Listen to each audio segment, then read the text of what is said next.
അപ്പോഴേ ഇന്നിപ്പോൾ ഒരു യാത്രയിലാണ് കേട്ടോ. ഞങ്ങൾ എല്ലാ ടീച്ചേഴ്സും കൂടെ ഞങ്ങളുടെ കൂട്ടത്തിലുള്ള ഒരാളുടെ വീട്ടിലേക്ക് പോവുകയാണ്. ടീച്ചർ സ്കൂട്ടി ആയിട്ട് എത്തിയിട്ടുണ്ട്. നേരെ ചാടി കയറി ടീച്ചറുടെ ഒരു സ്കൂട്ടറുടെ ബാക്കിൽ. അങ്ങനെ മണ്ണാർക്കാട് ബസ് സ്റ്റാൻഡിൽ എത്തി. അവിടെ നോക്കുമ്പോൾ വേറൊരു ടീച്ചറും കുട്ടിയും കട്ട പോസ്റ്റായിട്ട് ഇരിക്കുന്നു.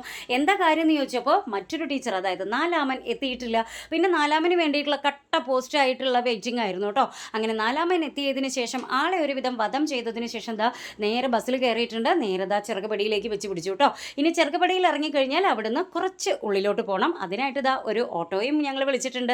അങ്ങനെ ഓട്ടോയിൽ 4 പേരും കൂടെ കയറി ഇരുന്ന് തിക്കിത്തിരക്കി. കൂട്ടത്തിലൊരു കുട്ടിയുണ്ട്. അങ്ങനെ ഞങ്ങൾ തിക്കിത്തിരക്കി എവിടേക്ക് എത്തി? അതെ, നമ്മുടെ ഡെസ്റ്റിനേഷനിലേക്ക് എത്തി. നമ്മുടെ ടീച്ചറുടെ വീട്ടിലേക്ക് എത്തിയിട്ടുണ്ട് കേട്ടോ. ഇനി 2 പേരും കൂടെ വരാനിരിക്കുന്നു.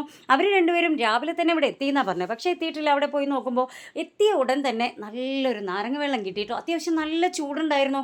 ആ ചൂടൊക്കെ സഹിച്ച് ഞങ്ങൾ അവിടെ എത്തി തിരക്കി പിടിച്ച് അവിടെ എത്തിയപ്പോഴത്തേക്കും ഈ കിട്ടിയ നാരങ്ങ വെള്ളം ഉണ്ടല്ലോ, അതിന് വല്ലാത്തൊരു ടേസ്റ്റ് ആയിരുന്നു കേട്ടോ. അങ്ങനെ നാരങ്ങ വെള്ളമൊക്കെ കുടിച്ച് മറ്റ് 2 പേർക്കും വേണ്ടിയിട്ടുള്ള കട്ട വെയിറ്റിങ്ങിലാണ് കേട്ടോ. പിന്നെ ടീച്ചറുടെ ഹസ്സിൻ ഇന്ന് ഫ്രീ ആയതുകൊണ്ട് തന്നെ ആളവിടെ വീട്ടിലുണ്ടായിരുന്നു. അതുകൊണ്ട് തന്നെ ഇനി അങ്ങോട്ടുള്ള കാര്യങ്ങളൊക്കെ ഉഷാറാണ് കേട്ടോ. കാരണം ഉച്ചഭക്ഷണം അപ്പോൾ അതൊക്കെ നമുക്ക് വരുന്ന വഴിയിൽ കാണാം. ഓക്കെ. അങ്ങനെ ഞങ്ങൾ എന്തായാലും ഓരോ നാരങ്ങ വെള്ളവും കുടിച്ച് അങ്ങനെ അവിടെ ഇരുന്ന് കുശലം പറഞ്ഞുകൊണ്ടിരിക്കുകയാണ് കേട്ടോ. ഇനി വരാനുള്ള 2 പേരെയും കൂടെ കാത്തിരുന്ന് അങ്ങനെ ഞങ്ങൾ അവിടെ കത്തിയടിച്ചുകൊണ്ടിരിക്കുകയാണ്. ഞങ്ങൾ കൂടിക്കഴിഞ്ഞാൽ പിന്നെ പറയേണ്ട ആവശ്യമില്ലല്ലോ. എത്ര പറഞ്ഞാലും തീരാത്ത അത്രയും വിശേഷങ്ങൾ ഞങ്ങൾക്ക് ഉണ്ടായിരിക്കും. അങ്ങനെ കാത്തിരുന്ന ആ 2 പേരും എത്തിയിട്ടുണ്ട്. അവരുടെ ഒരാളുടെ കൂടെ എൻ്റെ ആരാധകൻ, അതുപോലെ തന്നെ ആളുടെ ആരാധകൻ. ഞാൻ ഇതിനു മുമ്പ് ഒരു ഷോർട്സ് ഇട്ടിട്ടുണ്ടായിരുന്നു. അങ്ങനെ ആളും എത്തിയിട്ടുണ്ട്. ഇവിടെ നിന്നാണ് കേട്ടോ ഞാൻ ആ ഷോർട്സ് ഒപ്പിച്ചത്. ആളെ അടുത്ത് കൊണ്ടുവന്ന് ഇരുത്തിയപ്പോൾ നല്ലൊരു കിസ് തന്നിട്ടുണ്ടായിരുന്നു. അപ്പോൾ പിന്നെ തോന്നി വേഗം ഇത് ക്യാമറയിൽ പകർത്താമെന്ന്. അപ്പോൾ അവിടെ എത്തിയാലും, അതായത് സ്കൂളിൽ നിന്ന് മാറി മറ്റെവിടെയെങ്കിലും പോയി അടിച്ചു പൊളിക്കാമെന്ന് വിചാരിച്ചാലും ഞങ്ങൾക്ക് സ്കൂളിലെ തിരക്കുകളും സ്കൂളിലെ ബിസി ആയിട്ടുള്ള കാര്യങ്ങളും എവിടെ പോയാലും ഉണ്ടാവും കേട്ടോ. അതാണ് ഇപ്പോൾ ഞങ്ങളവിടെ ചർച്ച ചെയ്തുകൊണ്ടിരുന്നിരുന്നത്. പിന്നെ ഇത്രയേ ഉള്ളൂ എന്ന് വിചാരിക്കേണ്ട. നാരങ്ങ വെള്ളം കുടിച്ചതിൻ്റെ പുറകെ ഒരു കേക്ക് കട്ടിങ് ഉണ്ടായിരുന്നു. ആ കേക്ക് അങ്ങോട്ട് കട്ട് ചെയ്ത് കഴിച്ചതിൻ്റെ ബാക്കി വീണ്ടും പോയി കൈയിട്ട് എടുക്കുന്ന പരിപാടിയാണ് ഇപ്പോൾ അവിടെ കണ്ടേട്ടോ. പിന്നെ ഇനി പായസമാണ്. അപ്പോൾ അങ്ങനെ ആ പായസത്തിൻ്റെ ആ മനം പിടിച്ചുലയ്ക്കുന്ന ആ സ്മെല്ലുണ്ടല്ലോ, അതങ്ങോട്ട് ഹാളിലേക്ക് ഇരമ്പി എത്തിയിട്ടുണ്ടായിരുന്നു കേട്ടോ. ആ സ്മെല്ലും പിടിച്ച് ഓടി കിച്ചണിലേക്ക് എത്തിയിട്ടുണ്ട്. മധുരം എവിടെയുണ്ടോ അവിടെ ഓടിയെത്തും റീബ മഞ്ജുള. അത് സ്വാഭാവികം. ഈ പൂച്ച മീനിൻ്റെ മണം പിടിച്ച് പുറകെ എത്തുന്നത് പോലെ ഞാനും ഓടിയെത്തിയിട്ടുണ്ട്. വന്ന് നോക്കുമ്പോൾ 2-3 പേര് അവിടെ ചിരിച്ച് ആസ്വദിച്ച് ഇങ്ങനെ പായസം ഉണ്ടാക്കിക്കൊണ്ടിരിക്കുകയാണ് കേട്ടോ. അതിലുമുപരി എനിക്കിവിടെ കാണാൻ പറ്റിയൊരു കാഴ്ച എന്താണെന്ന് വെച്ചാൽ, ഈ ക്ലാസ് റൂമിൽ അതിവിദഗ്ധമായിട്ട് ക്ലാസ് എടുത്തുകൊണ്ടിരിക്കുന്ന അധ്യാപികമാരായിട്ടുള്ള ഞങ്ങൾ ഇവിടെ കിച്ചണിലും അതിവിദഗ്ധമായ ക്ലാസ്സാണ് നടത്തിക്കൊണ്ടിരിക്കുന്നത് കേട്ടോ. എന്താണെന്ന് വെച്ചാൽ എങ്ങനെ ഒരു നല്ല പായസം, സേമിയ പായസം തയ്യാറാക്കിയെടുക്കാം എന്നതായിരുന്നു ക്ലാസ്. ഈ ക്ലാസ് കേട്ടിടത്തോളം എനിക്ക് മനസ്സിലായത് ഇത് മിക്കവാറും ഒരു കൂട്ടത്തല്ലിലാണ് പോയി അവസാനിക്കൂ എന്നായിരുന്നു ഞാൻ വിചാരിച്ചിരുന്നത്, പ്രതീക്ഷിച്ചിരുന്നത്. പക്ഷേ എൻ്റെ പ്രതീക്ഷയെല്ലാം തെറ്റിച്ചുകൊണ്ട് അതൊന്നും അവിടെ നടന്നില്ല. വളരെ സ്മൂത്തായി, കൂളായി, വളരെ സ്നേഹത്തോടെ ആ പായസം അവിടെ പാകം ചെയ്ത് വെച്ചിട്ടുണ്ടായിരുന്നു കേട്ടോ. അപ്പോൾ പായസം എന്തായാലും അവിടെ റെഡിയാക്കി. ഇനിയിപ്പോൾ ഏതാനും നിമിഷങ്ങൾക്കുള്ളിൽ അത് ഗ്ലാസ്സിലേക്ക് പകർത്തി എൻ്റെ കൈകളിലേക്ക് എത്തും എന്നുള്ള ഒരു ശുഭ പ്രതീക്ഷയിലാണ് ഞാൻ. ഇപ്പം കാണിച്ചു തരാം കേട്ടോ. പായസം സെറ്റായിട്ടുണ്ടേ, കണ്ടു. ആ പാലും തേനെന്നാ പറയുന്നത്, അത്രയ്ക്കും ഇഷ്ടമാണ് കേട്ടോ. എന്താ പറയുക, നെയ്യും എല്ലാമായിട്ട് അതവിടെ അങ്ങനെ സെറ്റാക്കി വെച്ചിട്ടുണ്ട്. സെറ്റാക്കി വെച്ച് കഴിഞ്ഞപ്പോൾ ഇവരെല്ലാവരും കൂടെ അടുത്തത് പറയുകയാണ്, ഇനി നമുക്ക് കുറച്ച് നേരം ഹാളിൽ പോയിട്ട് ഇരുന്ന് കുറച്ച് നേരം സംസാരിച്ച് അങ്ങനെ കുറച്ച് നേരം അങ്ങനെ ഇരിക്കാമല്ലേ എന്ന് പറഞ്ഞു കേട്ടോ. അങ്ങനെ എല്ലാവരും കൂടെ ഹാളിൽ വന്നിങ്ങനെ അടിച്ച് പൊളിച്ച് ചിരിച്ച് ഞങ്ങളിങ്ങനെ ആ ടൈം ഇങ്ങനെ എൻജോയ് ചെയ്തു മുന്നോട്ട് പോയിക്കൊണ്ടിരിക്കുകയാണ്.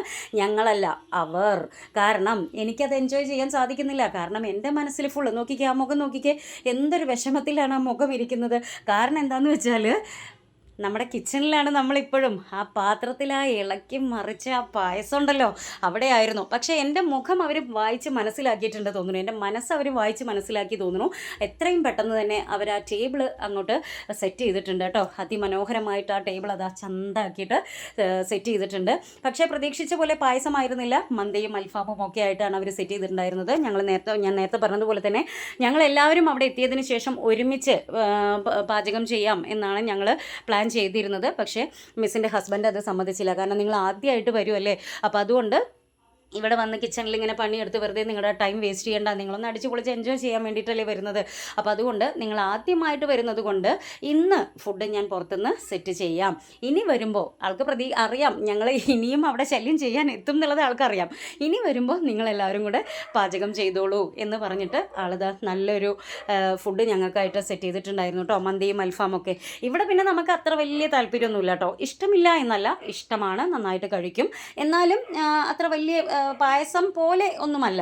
അതുകൊണ്ട് തന്നെ ഞാനത് അങ്ങനെ വലിയ മൈൻഡൊന്നും ചെയ്യാതെ ഞാനിങ്ങനെ കാഴ്ചകളെല്ലാം പകർത്തി ഇങ്ങനെ നടക്കുകയാണ് കേട്ടോ. 4 വശം ഇങ്ങനെ എല്ലാവരുടെയും ഓരോരുത്തരുടെയും എങ്ങനെയാണ് ഓരോരുത്തരും ഭക്ഷണം കഴിക്കുന്ന രീതികളൊക്കെ അങ്ങോട്ട് നമുക്ക് ഒപ്പിയെടുക്കാമെന്നുള്ളൊരു പ്രതീക്ഷയിൽ അങ്ങനെ നടക്കുമായിരുന്നു. പെട്ടെന്നാണ് എൻ്റെ മനസ്സിൽ ഒരു ചിന്ത പോയത് കേട്ടോ. അതായത് കാരണം അത്രയ്ക്ക് അങ്ങോട്ട് വിശ്വസിക്കണ്ട എന്ന് തോന്നി ഈ ഇരിക്കുന്നവരെ. കാരണം കണ്ടോ മുഖമൊക്കെ താഴ്ത്തി നല്ല അടിച്ച് മിന്നിയാണ് എല്ലാവരും. അപ്പോൾ ചിലപ്പോൾ ഞാൻ അവിടെ എത്തുമ്പോഴത്തേക്ക് അതാക്കണ്ടോ ആ നടുക്കിലിരിക്കുന്ന ആ 2 പാത്രം അത് ചിലപ്പോൾ തുടച്ച് സെറ്റാക്കി വെച്ചിട്ടുണ്ടാവും. അതുകൊണ്ട് വലിയ ധൈര്യം ഇല്ലാത്തത് കൊണ്ട് ഞാൻ ഓടിപ്പോയി ആ സീറ്റിൽ കഴിക്കാൻ ഇരുന്നിട്ടുണ്ടായിരുന്നു. അങ്ങനെ ഞങ്ങൾ കഴിച്ച് എണീറ്റു കേട്ടോ. അത് കഴിഞ്ഞിട്ട് ഇണക്കുരുവികളെ പോലെ അവർ 2 പേരും കൂടെ അവിടെ ഇരുന്ന് ഫുഡ് കഴിക്കുന്നുണ്ട്. ഇതെല്ലാം കഴിഞ്ഞ് ഞങ്ങൾ തിരിച്ച് വരാനുള്ള സമയത്ത് ഏകദേശം ഒരു 3:30-4 മണിയായപ്പോഴാണ് ആ രാവിലെ മുതൽ ഞാൻ പ്രതീക്ഷിച്ചുകൊണ്ടിരിക്കുന്ന ഈ സാധനം ടേബിളിലേക്ക് എത്തുന്നത് കേട്ടോ. വല്ലാത്തൊരു ചതിയായി പോയിട്ടോ. അവരെന്നോട് ചെയ്ത ഏറ്റവും വലിയൊരു ചതിയാണ് കേട്ടോ ഇത്. രാവിലെ മുതൽ ഇപ്പോൾ ഗ്ലാസ് കയ്യിലെത്തും എന്നും കാത്തിരുന്ന് അവസാനം ഗ്ലാസ് കയ്യിലെത്തിയത് അവിടുന്ന് ഇറങ്ങാൻ നേരത്താണ് കേട്ടോ. പക്ഷെ എന്ത് ചെയ്യാം, ഈ സമയമാകുമ്പോഴത്തേക്കും മന്തിയും അൽഫാമൊക്കെ ആയിട്ട് എൻ്റെ വയറ് നിറഞ്ഞിരുന്നു. എന്നാലും നമുക്കതൊന്നും ഒരു വിഷയമല്ല. നമ്മൾ കിട്ടിയ ഉടനെ തന്നെ, തനി നാടൻ ഭാഷയിൽ പറയുകയാണെങ്കിൽ കിട്ടിയ ഉടനെ തന്നെ നമ്മളതങ്ങോട്ട് മൂന്തി കുടിച്ചിട്ടുണ്ട് കേട്ടോ. സൂപ്പർ ടേസ്റ്റ് ആയിരുന്നു കേട്ടോ. അവിടെ വിദഗ്ധമായ ക്ലാസ്സുകളൊക്കെയാണ് നടന്നുകൊണ്ടിരുന്നെങ്കിലും പായസം അടിപൊളിയായിരുന്നു.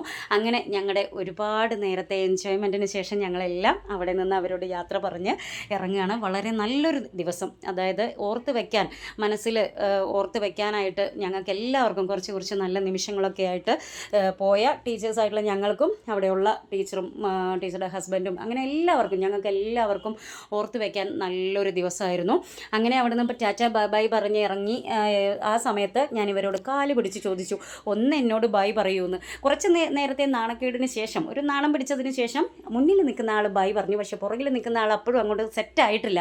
പക്ഷേ സാറില്ല, നമ്മൾ ഇനി അടുത്ത പ്രാവശ്യം വരുമല്ലോ, അപ്പോഴത്തേക്കും ആളുടെ ആ ഒരു എന്താ പറയുക വീഡിയോയുടെ മുന്നിലുള്ള ആ ഒരു നാണക്കേടും ഇതൊക്കെ നമുക്ക് മാറ്റിയെടുക്കാം. നമ്മൾ തീർച്ചയായിട്ടും ഇവിടെ എത്തുന്നേ. കാരണം പായസവും അൽഫാമും മന്തിയും ഇതൊക്കെയാണല്ലോ, നമുക്ക് എത്തിയല്ലേ പറ്റൂ. അപ്പോൾ എന്തായാലും നല്ല കുറേ നിമിഷങ്ങളും മധുരമായ നിമിഷങ്ങളും ഒക്കെ ആയിട്ട് ഞങ്ങൾ തിരിച്ച് വീട്ടിലേക്ക് ഓരോരുത്തരും അവനവൻ്റെ വീട്ടിലേക്ക് തിരിച്ചു പോന്നു. പക്ഷേ അപ്പോഴും എൻ്റെ മനസ്സ് ഇവിടെ തന്നെയാണ് കേട്ടോ. കാരണം ഇത് രാവിലെ തന്നെ തന്നിരുന്നെങ്കിൽ ഈ എല്ലാ ഗ്ലാസും ഒറ്റ ഇരിപ്പിനും ഞാൻ മൊത്തം കുടിച്ച് തീർത്തായിരുന്നു. പക്ഷേ വരാൻ നേരത്ത് വൈകുന്നേരമാണ് എൻ്റെ കയ്യിലേക്ക് ഇത് എത്തിയത്. അതുകൊണ്ട് ഒരു ഗ്ലാസ് മാത്രമേ കുടിക്കാൻ പറ്റുള്ളൂ. അപ്പോൾ എന്തായാലും ഇന്നത്തേക്ക് തൽക്കാലം ഇത്രയൊക്കെ ഉള്ളൂ. ഇനി അടുത്തൊരു വിശേഷവുമായി കാണുന്നവരേക്കും ബൈ.